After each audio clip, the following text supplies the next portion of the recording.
Catherine presenting? Yes. She is. Okay. I heard her. There she is. Sorry. I'm in a meeting with AT&T on small cells. So. Okay. Well, good afternoon, everyone. This is the City Council Business and Community Affairs Subcommittee meeting for Thursday, November 4th, 2021. I'm sitting in for Councilmember Peacock today as he's out of town. And the only item on our agenda today is discussion regarding streeteries in downtown Norman. And Glad Ms. for Walker that came just in time. I walked in thinking, what committee is this? Because I was expecting Councilmember Peacock. Okay, so this is something we've talked about for quite some time. We did an emergency proclamation during COVID, and we'll talk a little bit about that. But, really, cities continue to amaze me with how they've responded to COVID-19 creatively. And this is one of those ways where cities stepped in and said, what can we do to help our small businesses, especially in a way that's also safe for the restaurant employees and the patrons. So a number of cities started utilizing parking lots and spaces to extend the dining areas for restaurants, gives you more capacity so you could space people out. Allows for some seating outside, which the CDC tells us it poses less risk of transmission of COVID-19, and it fits in really well with those CDC requirements and recommendations for masking, primarily indoors at this point. So we issued that proclamation, and we called them temporary outdoor expansion permits on September 11th, 2020. It would be no fun if the name was simple. Amended that in November of 2020 to extend the deadline on that program to March 1st, and it expired without any applications. But what we were hearing from people who were interested in it is we don't want to spend a lot of money to invest in this if it's just temporary. And so we wanted to come back and talk about what could we do to make it permanent. But I'll talk a little bit about that program because it set a pretty good sort of baseline or structure for how we might want to consider a permanent program. So basically it was limited to restaurant and bars, and they could operate in adjacent public ways and private parking lots if they met certain requirements.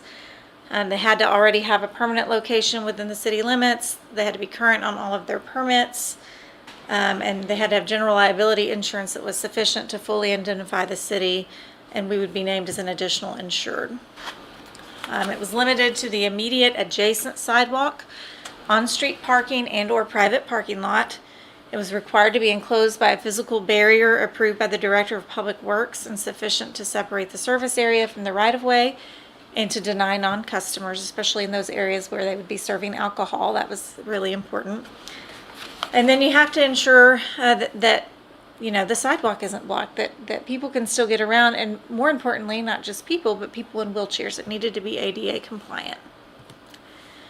So with the application, we required a sketch of that proposed expanded service area, a description of the physical barrier that would be used, and then we kept the approval process simple, so it would be approved by the city manager or his designee after planning, public works, and the police chief reviewed it.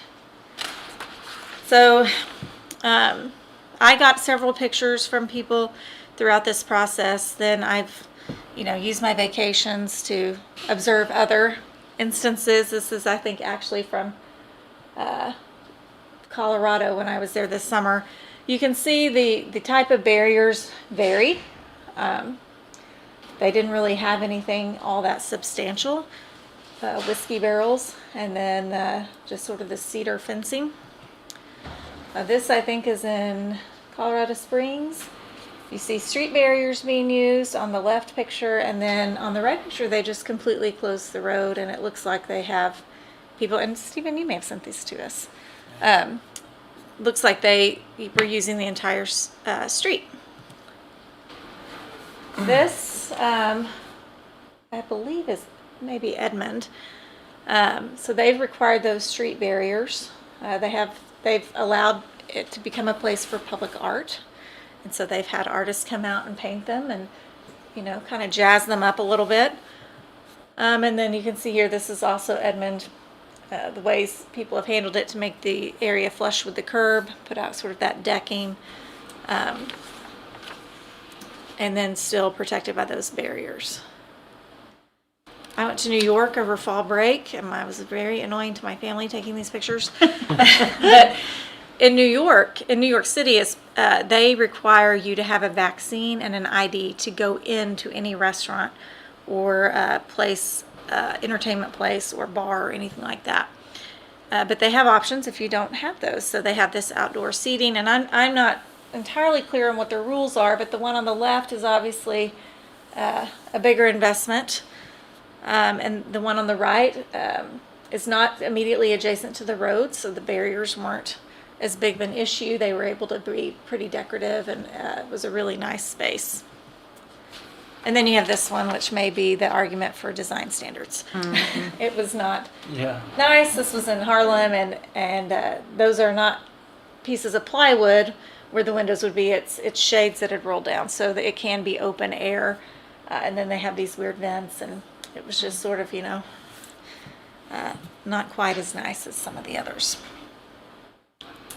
So I recently gave a presentation at the State Municipal Attorneys Conference on this, and I pulled together a lot of information, and I provided you with my paper and all of that. But I looked around the country at what other cities were doing to approach this, and the city of Tampa, Florida has an awesome plan that was very detailed. Off-site private parking spaces could be used if they're immediately adjacent to the applicant. They could use their required on-site parking spaces, sidewalks, parklets, on-street parking spaces. That's a fun new term since COVID, I think. Mm-hmm. But they have the similar requirements that we had. Protect the handicap spaces and pedestrian flow, 6 feet, that meets ADA requirements. Protect access to public utilities, building entrances, crosswalks, bus stops, transient entrances, pedestrian traffic safety, aesthetic compatibility with surrounding area. That might prevent the last picture I showed. Temporary removable barriers and temporary surface materials. Boulder, Fort Collins, some of those pictures I showed were from those areas, and then Stillwater all had temporary programs. Not all of them have maintained them permanently. I know Stillwater, I believe, let theirs expire. Temporary outdoor expansion was allowed not just for restaurants and bars, but retail, office, personal service providers, right out there in the public right-of-way and in private parking spaces. The permits were revocable. This is similar to what we do for patio dining and things like that. Evaluated based on public health, safety, and welfare impacts, the balance of the needs of the commercial uses to have an economically viable use with the needs of the surrounding property owners. Adequate access. They set a sort of an expiration for the permit and hours of operation, and then immediately adjacent to the place of business. And this is important in Oklahoma because of the ABLE rule. You cannot serve alcohol unless it's immediately adjacent to your place of business. And then I was doing this presentation at the conference with the Edmonds city attorney, and as I was doing my research, I said, why did you give this to me? You guys have the perfect program.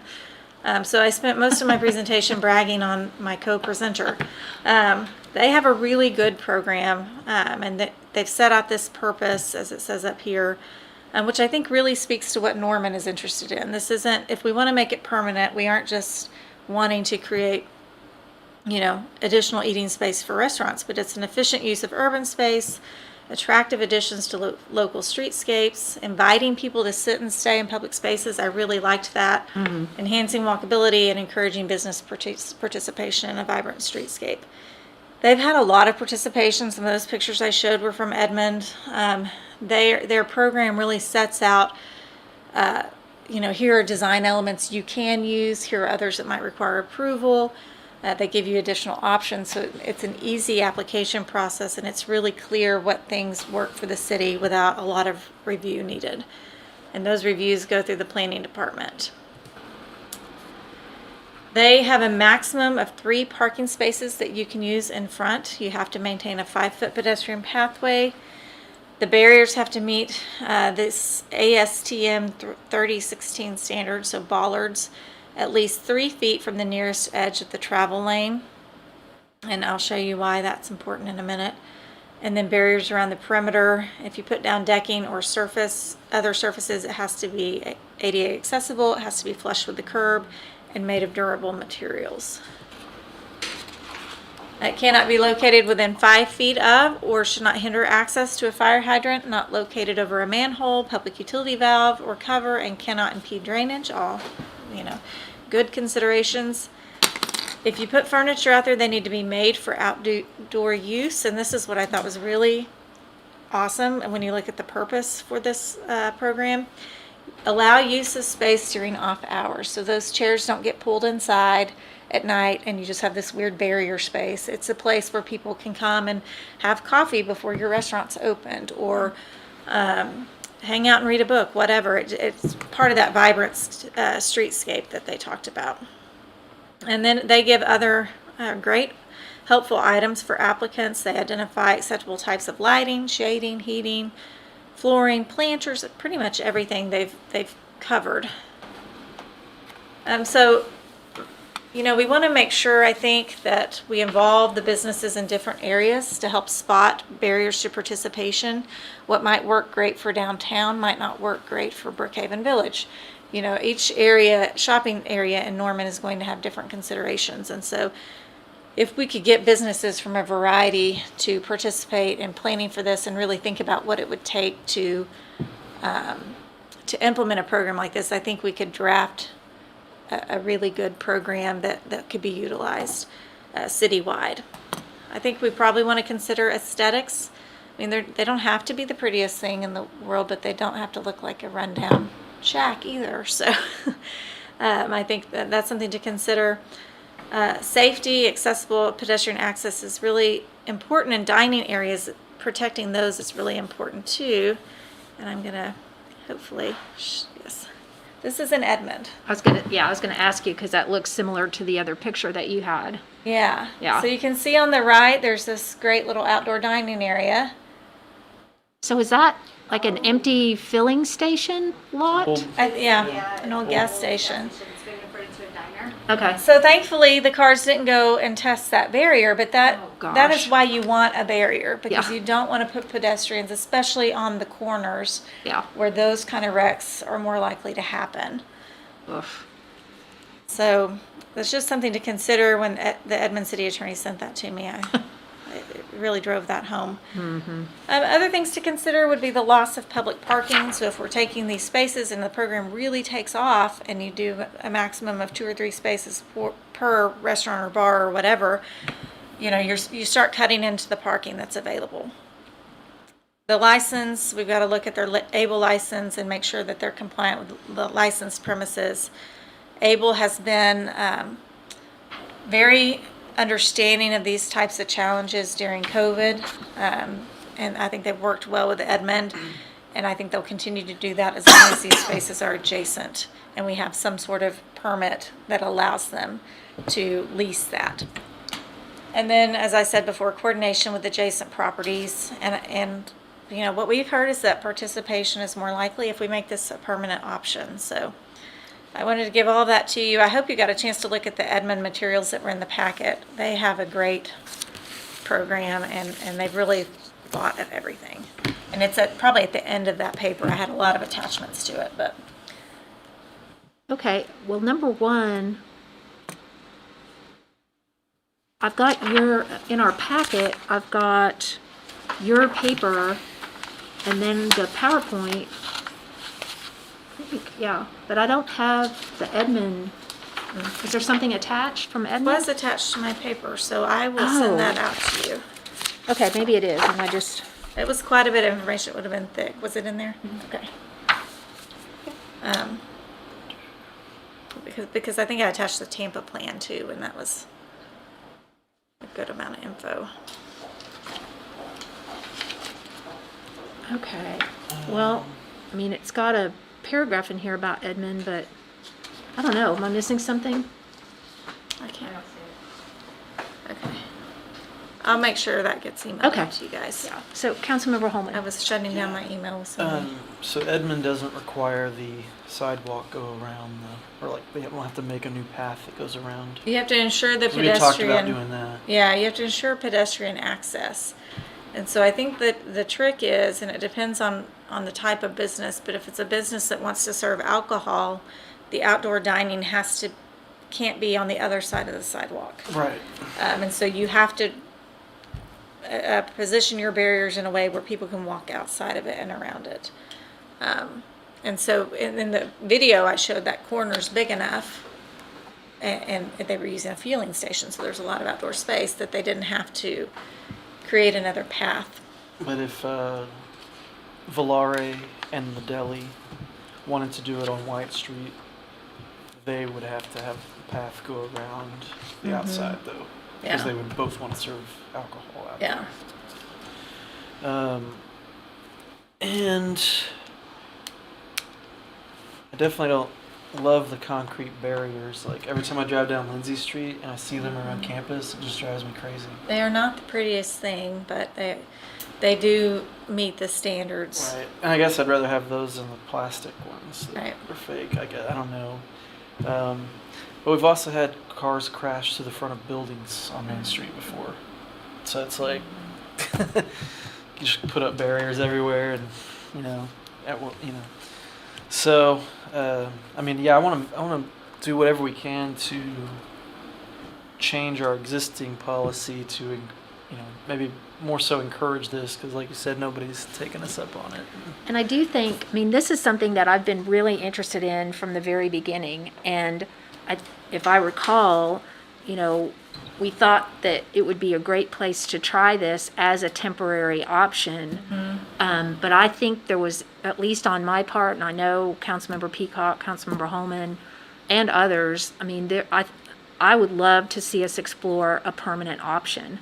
And if nobody takes advantage of it, okay, but that is some of the feedback that I've gotten as well, that, there is some expense associated with doing this, and if it's just going to be something that we're not really going to have as a permanent option, Right. then I can see why no one's done it. I've literally talked to probably 3 different restaurant owners myself, and I know Councilmember Peacock has 2 different people, and I think there's interest, but I think, having clarity of what the expectation is, trying to make it as simple as possible, yet, take into some of the considerations. And as to the concrete barriers, I really love the idea of having that as an opportunity for some kind of public art project.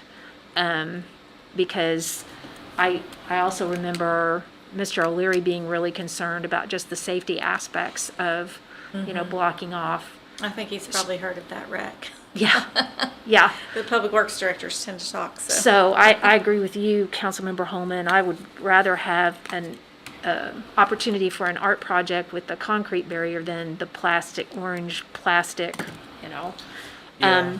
And the fact that we have a model so close by that seems to be ticking off most of the boxes.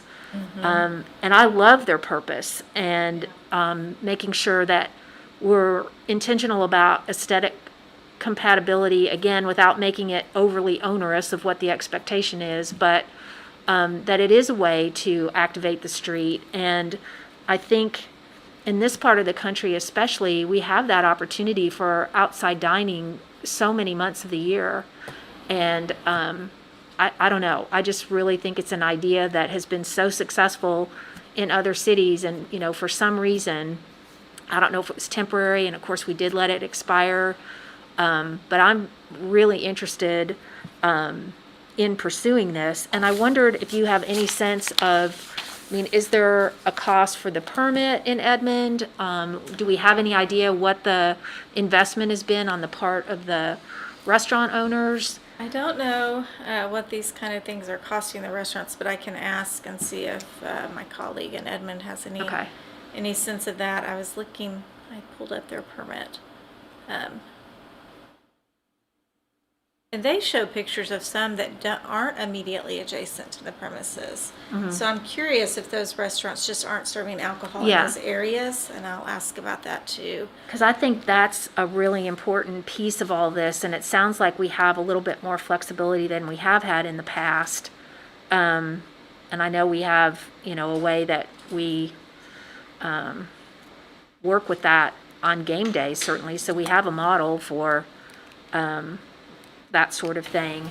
And, you know, what's interesting to me is I've really been focused on what all the possibilities are, of course, in core Norman, but I think there are a lot of other places that they don't really have the capability of having outside dining, wasn't really designed into their, you know, plan, and they have a lot of parking, you know, in newer places, and this really might be a great opportunity for other parts of town too, to expand what they Yeah. can offer. I do want to avoid having, like, I don't particularly like the idea of having a makeshift sidewalk that goes around and puts Yeah. people out on the street like that. And I would, you know, could a whole block turn into that if every business on the Yeah. block applied for it Yeah, over time? and you see some cities where Definitely. they've shut down entire blocks Mm-hmm. because for traffic access because the participation's so high.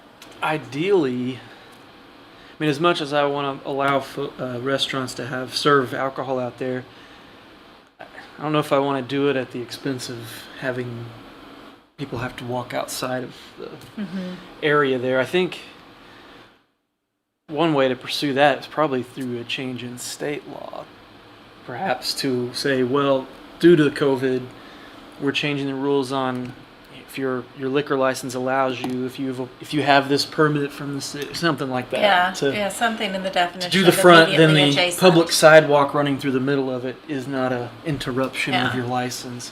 Yeah, because you have to control access to those areas. Yeah, If it's a bar, things because like there's that. But there's some areas, like I'm thinking in front of Winston, in front of Neighborhood Jam, where maybe those first 3 or 4 parking spaces aren't needed to be parking spaces anymore, and maybe it's more appropriate that gets filled in and becomes a permanent sidewalk, you know, just a larger bulb out right there. plaza area. And they already if have. that's what they wanted to do. Yeah, and they already have significant outdoor seating, so that maybe if they were interested in pursuing it, they already can provide alcohol outside with the space that's adjacent to their building, and they could add additional seating for Yeah. food Yeah. service. So I do definitely, I like what Edmund has presented here. Yeah, I can scroll through this. And I'll email you the link. But And I was just wondering too, so Ms. Kaplan, if you have any feedback from businesses, or have you been in conversation with anybody that is interested, what kind of incentive they need, or? Yeah, I've only talked to a couple. We had months ago, chatted with Campus Corner in downtown. Didn't get a lot of interest from Campus Corner. They'd kind of rather have the parking, is what they kind of indicated. But there were a couple that were interested in downtown Norman, the meeting place specifically, and I can't remember what the other one was. I think really the biggest factor is, to buy the furniture, to purchase the barricades, whether that's the city purchasing them and installing them, which is a cost for someone. It's just kind of they don't want to spend that kind of investment. I mean, even just the furniture, and we have priced out some of the pre-kitted out parklets. There's companies that actually manufacture like a module system. Oh, Nice. We've gotten some quotes on that back last fall. They're probably in the $10,000 to $20,000 range, so Oh, that's wow. a pretty big bite to take off as an individual business. So I think that was kind of the key of, if it's only going to be for a few months, or if it's only going to be making that investment is hard. Short term, long term, it could be possible. Now, if there was some money allocated for it that the city wanted to put forward, or if you all wanted to put forward, I mean, that's kind of a good thing. But yeah, there's some really interesting ideas. But yeah, there's a handful that we're really interested in, and then there were a lot of people who were like, we barely have the staff to keep our regular restaurants open, so Yeah. we don't really need more space. yeah. So that we got a lot of that too. Yeah.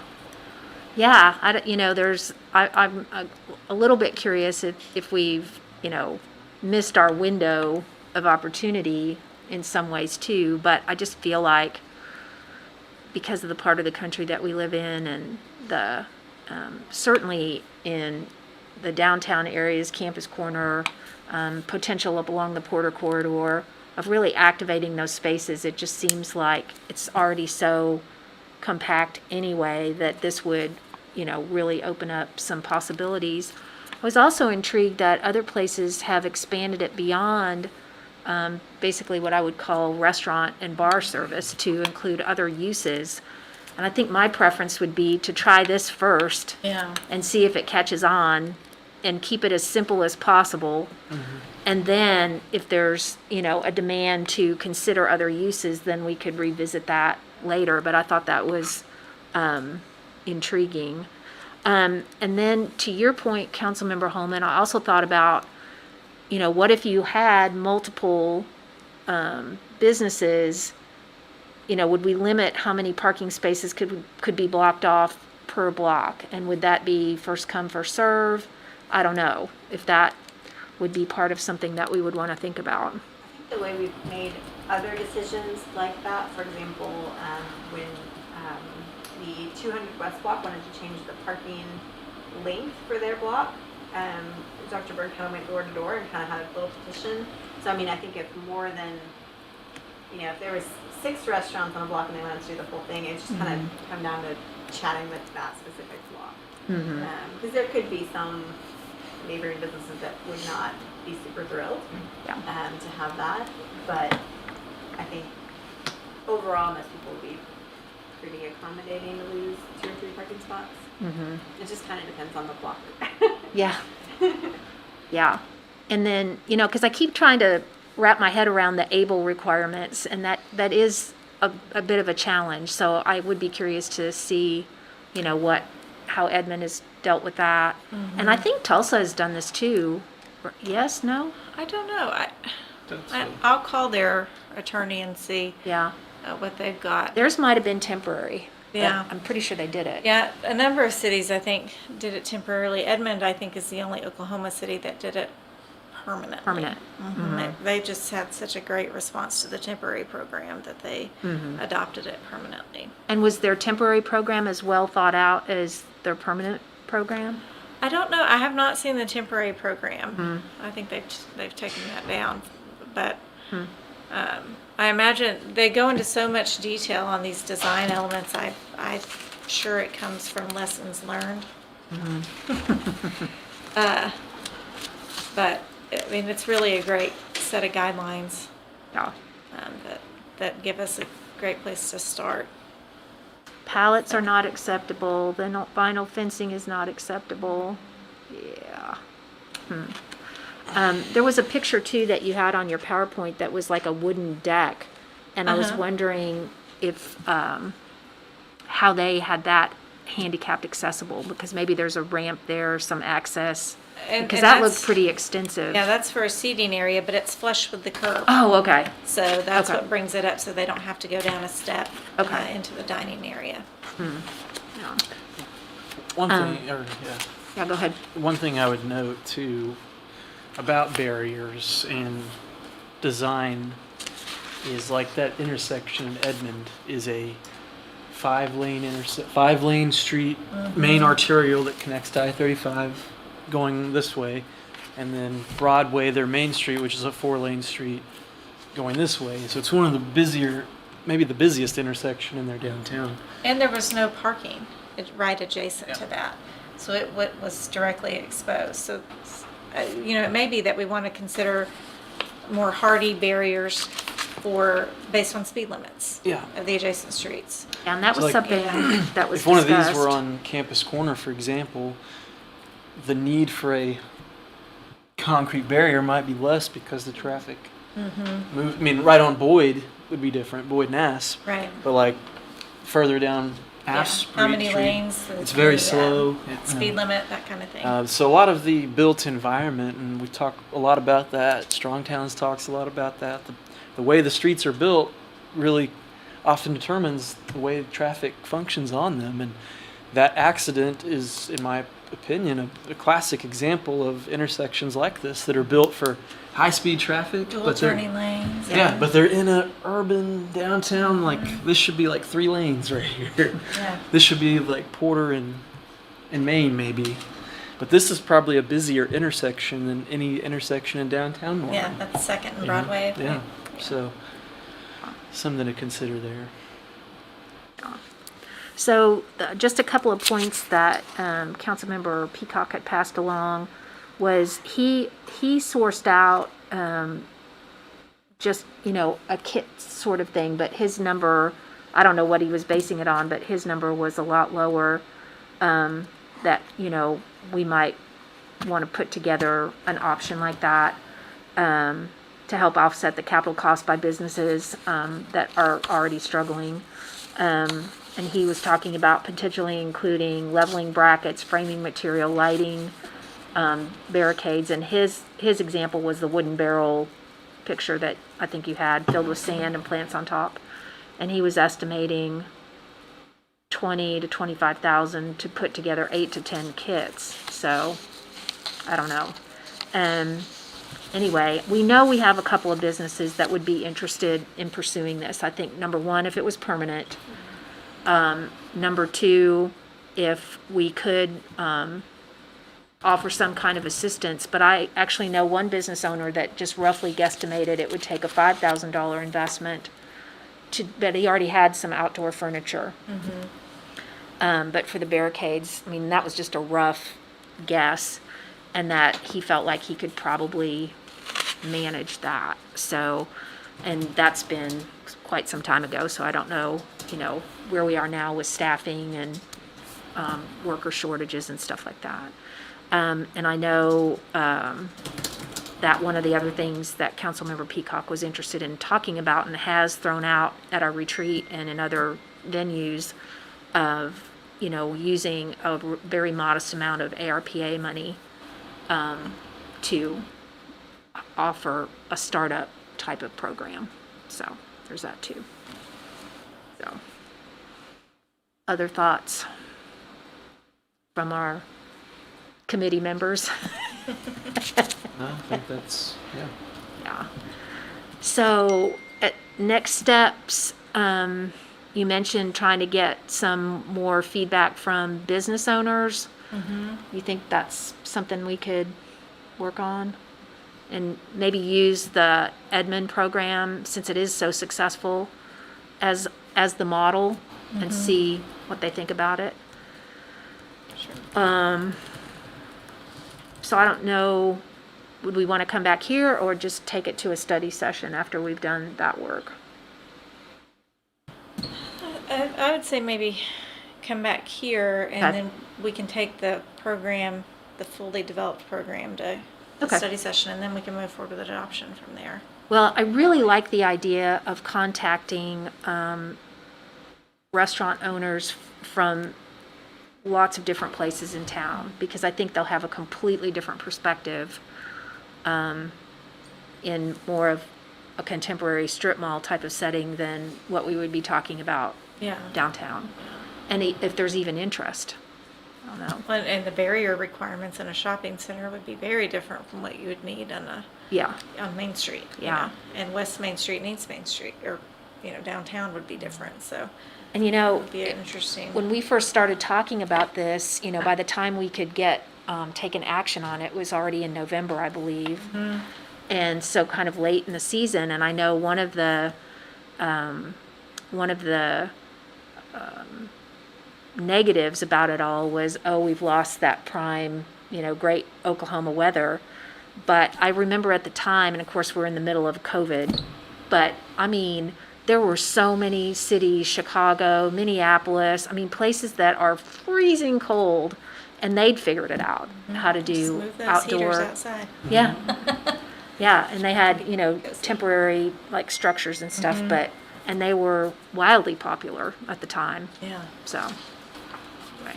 Okay, well, And I'll get more information about how these restaurants in Edmond are able to, if they're able to serve alcohol with the sidewalk between, because they do have several of those. And maybe Able is being more flexible than they were initially on and that. one more thing is just the difference between the concept of the parklet, which I know there've been lots of temporary demonstrations in Oklahoma City and other places in Oklahoma of doing that, but I'm also wondering if there's some way we might be able to incorporate that too as kind of a workaround, if you can have some outdoor seating that allows serving alcohol, but you could have almost a more parklet type of setting for overflow seating or just outdoor seating to activate the street space.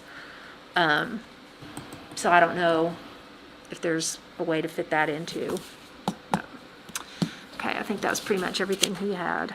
So I guess I was going to ask you too, Ms. Hudson, about just the planning department, what kind of extra things it would put on you all as far as permitting and that kind of thing. I don't know that we would have any extra. I mean, if it's going to go through Public Works, is that what I understood, Catherine? That Public Works. I mean, I know we would all be taking a look at it, and with also in addition to the possible changes that you guys, legal counsel, will be looking at for the parking recommendation as Yeah. opposed to the parking requirement. Yeah. Of course, most of these areas are probably already zoned C3, which doesn't have that parking requirement anyway. Right. I mean, I don't think it would be a huge task Okay. by any stretch. I think if we get the process going and it's a form or a Yeah, and that's what I really liked about Edmonds' program. They were very clear about what would be allowed, so it was very easy. So it's and easy to clear for the business say, owner and yeah. easy for staff to say, yes, you check those boxes. Okay, just checking. That's really- 'Cause, I mean, we want to make it as simple as possible, not For only for the everybody. people that may want to do it, but for the staff who Yeah. has to make it happen. Yeah. So, okay. Yes, sir. I just mentioned for the record in this meeting, because I have in others, that these parklets and this idea is in the Center City form-based Yeah. code. It's in some of the picture drawings on Gray Street. So it's something that has been thought about, at least in Norman, for a few years. We just, for whatever reason, there was nobody asking for it, and it was always kind of a, well, when we redo Gray Street or we redo Main Street, it'll be nice to have that maybe, but COVID, I guess, kind of brought us a reason to advance it further, and I would like, since we are about to undertake a project on Gray Street, I think, that's something that our staff should consider in the design of that. I know Sean's not here, but as we're redoing Gray Street, maybe accounting for that, maybe some of the spaces we have maybe not needed to be, maybe we make those bigger bulb out areas instead of putting parking spaces on the ends or something like that. So we don't have to come back and try to put in these, costly things that already be there. Right. So that's keep thinking about it. Yeah, because to your point, that was really accounted for in Center City, but we don't have it built into the regulating plan. Right.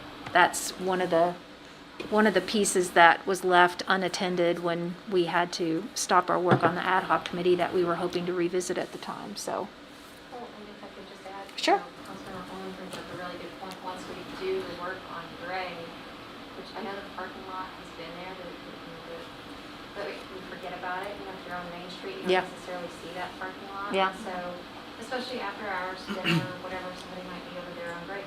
You've got the parking lot over there. Yeah. So yeah. it's right there in front of you. Yeah. You see it. And it's not full. Yeah, I think we've had a couple underutilized. of study sessions recently where I think we certainly understand that there continues to probably be a need in several places in the core for a parking garage, but we also have underutilized parking lots, and it's helping our residents understand that there is parking available. You might just have to use your feet and walk just a little bit farther to get to your destination. So. Yeah. And one of the factors in the Center City when it was talking about those parklets on Gray Street was, a two-way street that has got slower traffic and doesn't have the ability for cars to change across 3 lanes all at once, which, that's one of the, I think, a hindrance for any restaurant on Gray or Main Street to do that now is that traffic moves regularly over 35 miles an hour. I'd say a lot of cars average 10 miles plus over the speed limit. And I think when they took the radar gun out during an art walk one time, they got like 48 miles, something like that. They clocked someone at over 40. It's terrifying when you think Yeah. of all the people walking on And that then one now. the act, like they mentioned, the car that crashed into the front of when it was McNelly's, now the meeting place. I believe it was a car that decided to change across all 3 lanes of traffic at once and just crashed into another car Like that. and sent them flying into it. The building where Rusty's is now, I think that's been That one's been, twice yeah, Yep. yeah. in my memory. So like Main Street and Gray Street are just not, in their current form, not safe and not a real comfortable environment, I think, for people to be sitting out like that because of how fast traffic goes by Yeah. and how people just are kind of lackadaisical or whatever you want to say about how they change lanes. And I've done it myself. So Yeah. I think, like the Mont, that one's almost hard to explain because it has that same similar, but they've got the fence there, they've got landscaping, so Yeah. you're not just like right on the, or at least you don't feel like you're right up against the Yeah, you have street. two I don't know different that any barriers, cars ever really. gone through that And barrier, that's- but I think about I've- it every time. I know. there. I've always been shocked. It is shocking. Yeah. I know. Real fast. People come and they're going around the corner, the elbow right there. Yeah. That's one where I've wanted to put a roundabout right there forever, just to Oh, no. slow it down. But anyway, that's I think some of the reasons why we haven't seen it as much, maybe in demand on Main and Gray Street, and then Right. in Center City, it was contemplating slower traffic, all that type of stuff will maybe encourage this in the future. I think there's a lot of potential on Campus Corner too, and potentially on the Porter Corridor as that gets redeveloped. Yeah. And the Porter Health Village. I mean, you think about there's so many exciting things happening and all those pieces of the puzzle. And, we're seeing with the grand opening of the well next week and other potential projects that are coming to Gray, Maine, Center City. I think we're really understanding that, we had decisions that were made in the past maybe fit that time, but we're at a place now that the next big step, we're taking on Gray, making it 2-way, and I think there's a lot of interest in, continuing to pursue converting Main Street 2-way, just with all the principles that we've, learned about in the last few years. So, yeah, it's an exciting time. Yeah, So, if your goal is to try to get through downtown Norman as fast as you can and out, then that's not going to be the way of the future. And I'm sorry to inform anybody that's listening. Trying to make it a place where you have to stroll through and see what's there, Yep. and then you can get out of it. well, I think hadn't made a lot of positive steps in that direction, so I hopefully agree. we'll keep moving along. Well, thank you so much for your Yeah. presentation, and I enjoyed reading your paper that you presented. Lots of good stuff. So, we have a good path forward. Yes. Okay. I believe so. So, Thank any other comments that need to be made? Then this meeting is adjourned. Thank you.